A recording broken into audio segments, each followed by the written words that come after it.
So a device like the Huawei Mate 30 Pro is one that a lot of people haven't covered. I have done some coverage on this device, and I gladly please go check it out, because this is a well-built smartphone. And I think in 3 months of using this device, I really like what they've brought to the table with it. You've got a display that is very vibrant, 6.53 inches. It does have a notch, but you can hide that with the right wallpaper, like this Baby Groot wallpaper you're seeing here. If you're a big fan of Baby Groot, please raise your hands up. I know he's not getting a lot of love because of Baby Yoda, but it's still a vibrant display. You look around the device, the way it's styled, the way it even just fits in the hands is really nice. There's a single power button, and that's it. Because you've got this waterfall display that really curves the edges to the side, but the touch detection is really good, and that comes into play especially with volume controls. You're going, okay, how do I turn on or lower, increase the volume? Top right or left hand side, you can double tap there to access the volume controls, and that gives you some really fluid volume action. Now, I will say they've done a lot of work improving, sending software updates, and that's fixed maybe some of the things where some people have said that it's not that easy to, go ahead and activate that.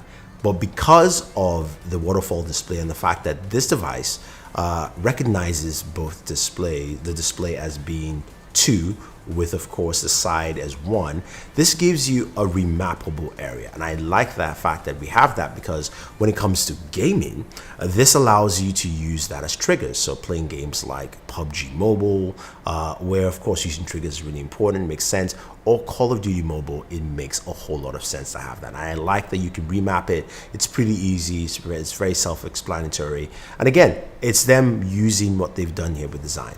Now, it's powered by the Kirin 990 processor. You've got 8 gigs of RAM, 256. There's now a new 512 gigabyte variant. But that processor does a really good job, especially when gaming. Call of Duty Mobile, yeah, some people say it's not a power-hungry device, runs really smooth. PUBG Mobile as well does a really good job and runs smooth. I had no issues, and it doesn't heat up as much as you think. I think if you want to see more of that in gaming details, I've got other videos. Definitely just hit the link and check it out. But I like the fact that combination of processor, what they're thinking to use with display, makes a whole lot of sense. Now, when you're doing all that gaming and you've got a new processor, you're thinking about battery performance. How's my battery performance weight over time? This thing is excellent. This is the best battery performer for an Android device, period. Now, I know the new iPhone 11 Pro Max has probably one of the best. I haven't compared both of them, but I'll say it's on par with that, and it really is good. Standby time is ridiculous. If you have this device, you can go a whole day, full 24 hours, and you will be fine with your performance with this. Whether you're watching content, you're watching video on this display, and video looks really good on this, you will get really great battery life, or even if you're gaming as well. Now, speaking of that battery, Huawei has a couple of options to, of course, recharge the 4500 milliamp battery. You've got a 40-watt charger that takes about an hour and between an hour and 10 minutes, which is great, which is really good. Hour and 3 minutes, which is really good. I did a couple of battery charge tests, which you guys can go ahead and take a look at all of those, and shows you how well this performs. But it also has the fastest wireless charging, at least available now. And when it comes to wireless charging, a 27-watt wireless charger, which charges this device in an hour, 30 minutes. That's it. That's how fast it wirelessly charges. That to me is really, really good. It's quite impressive. And even the reverse wireless charging is faster this time around. We did a video comparing that with the Galaxy, and the Galaxy does the Pixel 3 from 0 to 100. It wirelessly charges that in 30 minutes. We get about maybe 7%. While the Mate 30 Pro does 15%. Again, that is quite impressive. I think these are the kind of things that make the hardware really, really good on this device, right? And also you've got really good audio. And just take a quick listen to the sound sample here from the Mate 30 Pro.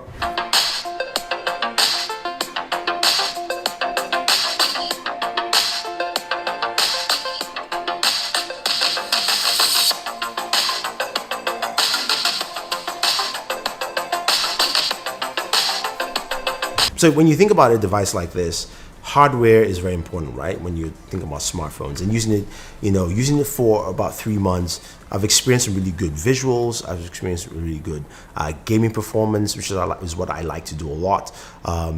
Usability, something that's really important as well.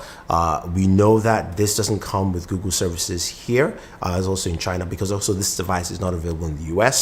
And it's also limitedly available in Europe. And most Chinese devices in China just don't really use Google services in the first place. But we understand the political ramifications of all of that, and they're just stuck in a rock and a hard place. But you can find it with Google services installed for you. And using it with it has been a breeze. I've got Google services here. I've had no issues whatsoever. I've been getting updates, updating my apps, using my apps as I want to. So those things work really well for me, and it's been fine. But, I think a lot of people might be misconstrued in thinking, this device may not be able to get those kind of updates, especially if you have to sideload Google services, and that's not an issue.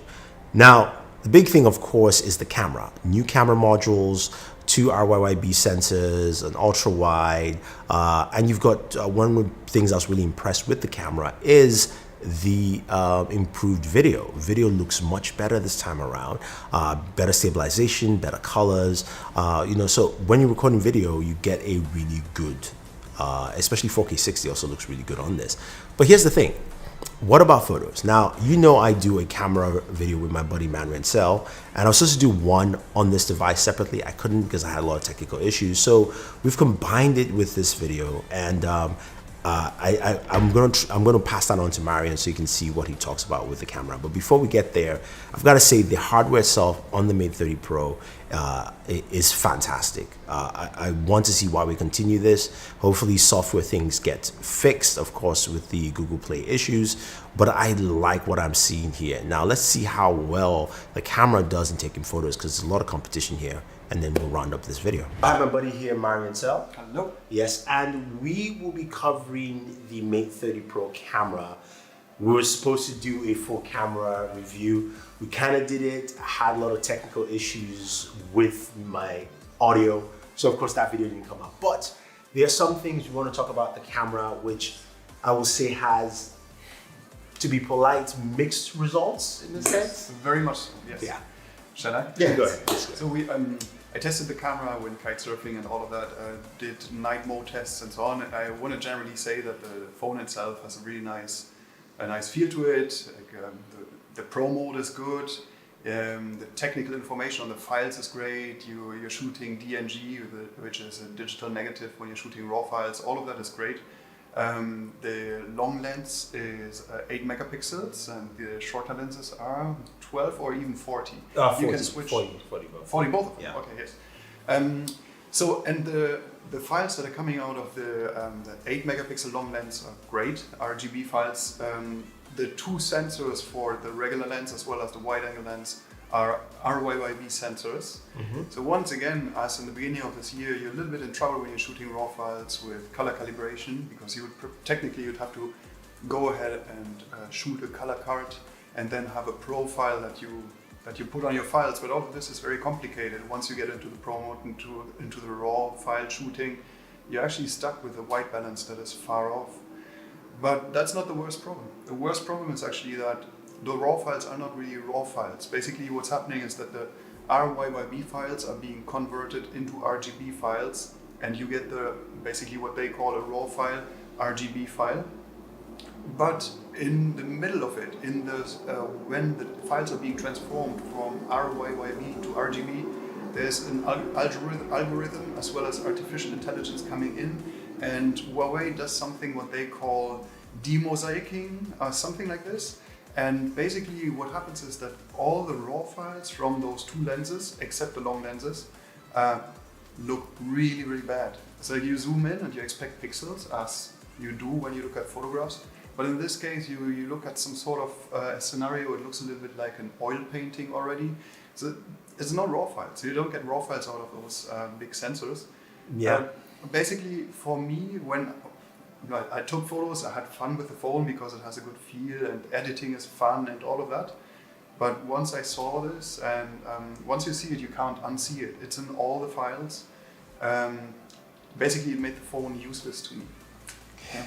Yeah, it's a bit rough on that aspect. And the funny thing is, when Marian showed me too, I started seeing it, and I was like, "Ah, come on, please! I didn't want to see this." But it's in the shots, the raw files. Now, the JPEGs, on the other hand, how would you rate the JPEGs on here? Well, the JPEGs from the RYYB sensors are the white balance is not off. Compared to the raw files you're getting, but you also have the de-interlacing or demosaicing or whatever they call it. It's also in there, so I couldn't unsee it. Once I've seen it, I couldn't unsee it. Maybe it's the future, maybe, like we all get used to demosaiced files instead of grainy files. But as of right now, I'm like conservative, if you want to call it like that, but I like my grainy files, and I can't stand the files that are coming out of the Huawei, unfortunately. And I wanted to add two more things. That is, the super slow motion that the phone does is mind-blowing. You can take you just aim the phone at, for example, a fly, and then when the fly takes off... Fly? You can just aim or a cat. Alaska here, and jumping up there. The moment the action is happening, the phone does the slow motion for you. You don't even have to click the button anymore, and it's absolutely mind-blowing. You get like... out of a half second, it translates to, I guess, 8 seconds or something like this. It's really crazy. I think it goes up to 7,000 frames per second, according to what. Yes. Well, if you pay close attention, you'll see that it's digitally enhanced, of course, but it's still impressive. You can do amazing things. Another thing that I think was important to say is that the whole thing about this demosaicing that we talked about in the quad sensor, the RYYB sensors, we hesitated to put out conspiracy theories because in the beginning we didn't really, once we saw whatever's happening in the files, we didn't really know what it was. So we reached out to Huawei, and actually Huawei responded to us and explained to us that there's this artificial intelligence algorithm that does the demosaicing whilst translating from RYYB to RGB, and they advertised it as a beneficial thing, but unfortunately for me personally, a professional perspective, it destroys the file. If you're posting social, it will look really, really nice. But we're giving this a professional review. Review, exactly. It's not good. Yeah. I was trying really hard to like the phone because the earlier Huawei's, they were really good comparing to Samsung, iPhone and so on. They're really up there. And now this one had a big downgrade, and I hope it's only a software thing and maybe they're going back to regular file treatment, but as of right now, Yeah. So at least my viewpoint and thoughts here is that, look, it probably is a software thing, as you said, to some degree to fix that because of that conversion from RYYB to RGB, or also, hey, while we maybe go back to our RGB sensor at 40 megapixels, you had that with the Mate 20 Pro, and that did a really good job. The same thing, it wasn't on the P20, but it was on the Mate 20 Pro. So till next year, when we will have videos on new devices like the S11, which is supposed to have a 108 megapixel sensor, Huawei's P40 Pro, which should have an awesome camera sensor at least from things I'm hearing, and lots more, which of course Marian will be checking out. So I want to thank Marian at least for helping me out with the review of the camera. Go ahead and check his Instagram and also his website. It's Marian Cell. The links are down below. And thank you very much. Yeah, thank you guys. See you soon.